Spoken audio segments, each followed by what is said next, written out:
بسم الله الرحمن الرحيم نحمده ونصلي على رسوله الكريم أما بعد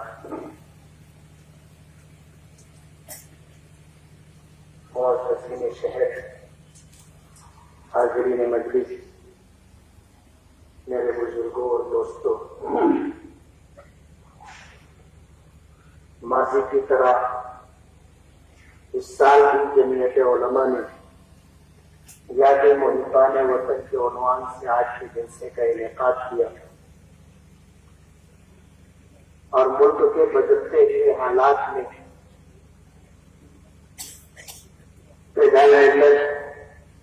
حضرت مولانا سید اسد مدنی نور اللہ مرقدہ کے اس حکم کی تعمیل کی جب ہندوستان میں ہندوستان کی تاریخ کو بدلنے کی کوشش کی جانے لگی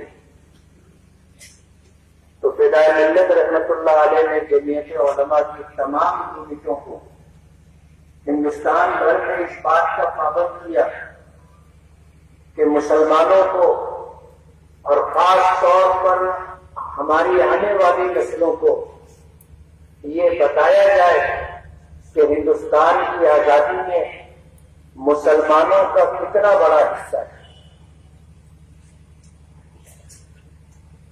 تھوڑے سے وقت میں ملکوں کی تاریخ اور خاص طور پر آزادی کی تاریخ بتانا بہت مشکل ہے۔ کہتے ہیں کہ یہ دن دو دن کی بات نہیں، کہنے والے نے کہا ہے کہ یہ نصف صدی کا قصہ ہے، جبکہ ملک کی غلامی اور آزادی کی تاریخ بہت لمبی تاریخ ہے۔ 1601 میں ہندوستان میں انگریزوں نے قدم رکھا تھا۔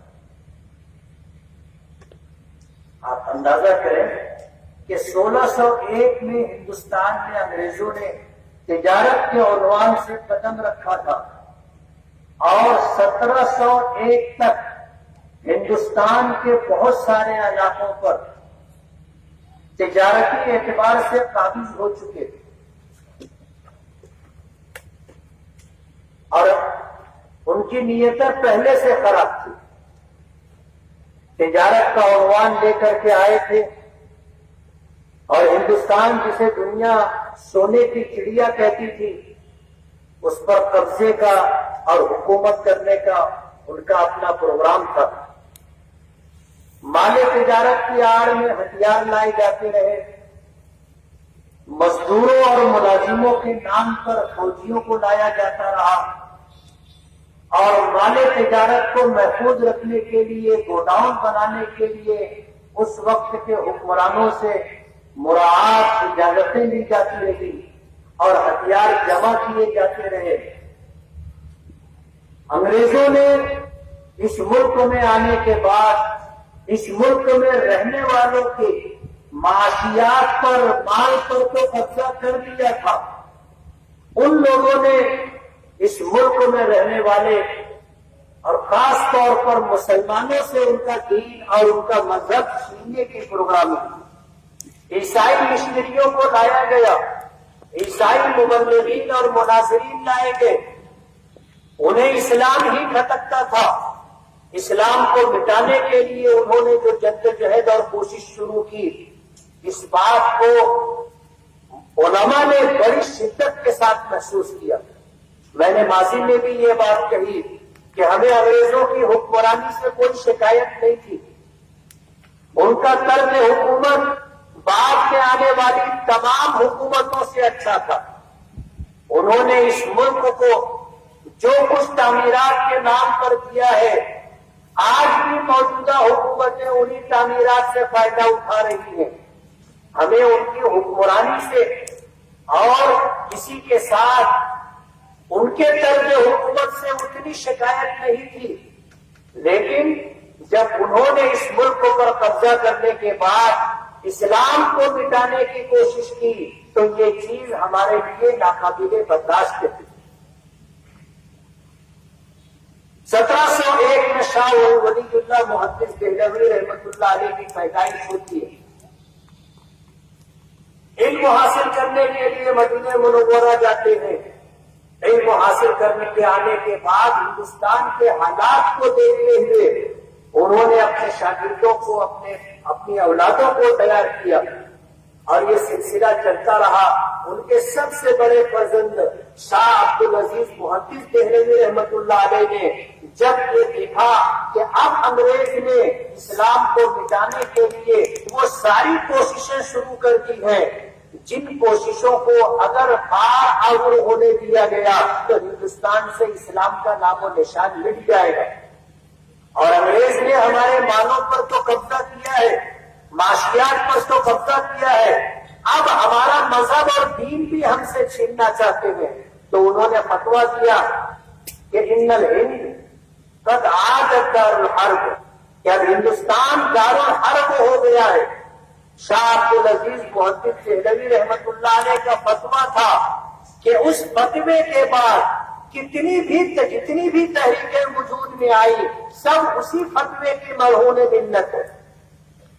میں بہت تفصیل میں نہیں جانا چاہتا, لیکن یہ بتانا چاہتا ہوں کہ ہندوستان پر قبضہ کرنے کا سلسلہ 1601 سے شروع ہوا تھا اور وہ وقت بھی آیا کہ جب سلطان فتح علی ٹیپو شہید ہوئے اور اس وقت کے وائسرائے نے سلطان فتح علی ٹیپو کی لاش پر جوتوں کے ساتھ کھڑے ہو کر کے یہ کہا تھا کہ اب ہندوستان ہمارا ہے.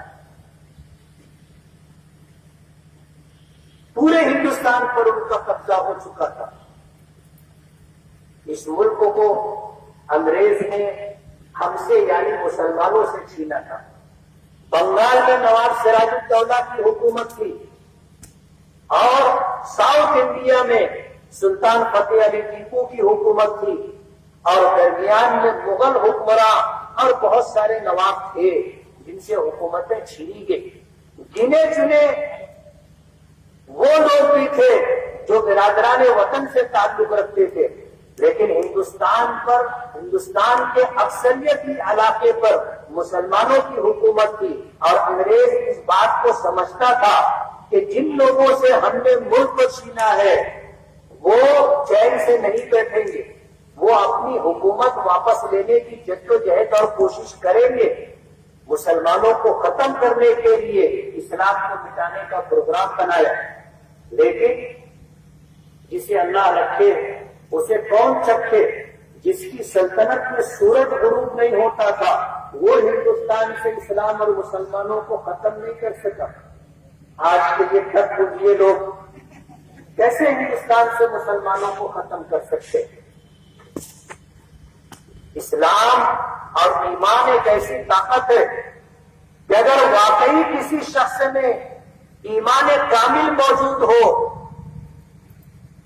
تو اس سے دنیا کی کوئی بھی طاقت وہ نہ چاہے تو اس سے کچھ چھین نہیں سکتی. حضرت علی رضی اللہ تعالی عنہ کا میدان جنگ کا وہ مقولہ جو تاریخ میں آج بھی موجود ہے کہ جب مقابلے کے لیے آئے تھے تو اس وقت انہوں نے دعوت مبارزت دینے والے کے سامنے جا کر کے یہ کہا تھا کہ میں وہ شخص ہوں جسے موت زندگی سے زیادہ پیاری. اب ظاہر بات ہے جو آدمی مرنے کے لیے تیار ہو اسے کسی بھی چیز سے ڈرایا نہیں جا سکتا.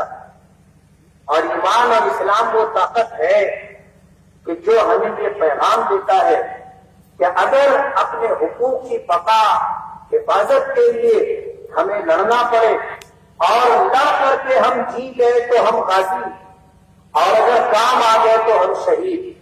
ہمارے تو دونوں ہاتھ میں لڈو. ہمارا ایمان ہے, ہمارا ایمان ہے کہ نہ کوئی وقت سے پہلے جان لے سکتا ہے اور نہ کوئی وقت پورا ہونے کے بعد ایک سانس ہمیں دے سکتا ہے. ملک کے بدلتے ہوئے حالات میں جمعیت علماء نے اپنے اکابرین اور بزرگوں کے حکم پر 15 اگست کو یعنی محبان وطن کے عنوان سے اس طرح کے پروگرام کا انعقاد ماضی میں کیا تھا. یہ پروگرام بھی اسی سلسلے کی ایک کڑی. میں جمعیت علماء کی طرف سے آپ سبھی حضرات کا بہت بہت شکر گزار ہوں کہ آپ حضرات نے وقت کی ضرورت کو محسوس کیا اور اپنا وقت فارغ کر کے آپ آئے اور ہندوستان کی آزادی کے لیے ہمارے علماء نے، مسلم مجاہدین اور رہنماؤں نے جو قربانیاں دی ہیں، تھوڑے سے وقت میں بہت مختصر انداز میں اس کو آپ نے سنا۔ میں آپ سے یہ کہنا چاہوں گا کہ صرف آگے 3 گھنٹے کی تقریر سے دیش کی آزادی کی تاریخ سے آپ واقف نہیں ہو سکتے۔ آپ کو دیش کی آزادی کی تاریخ پڑھنی ہوگی۔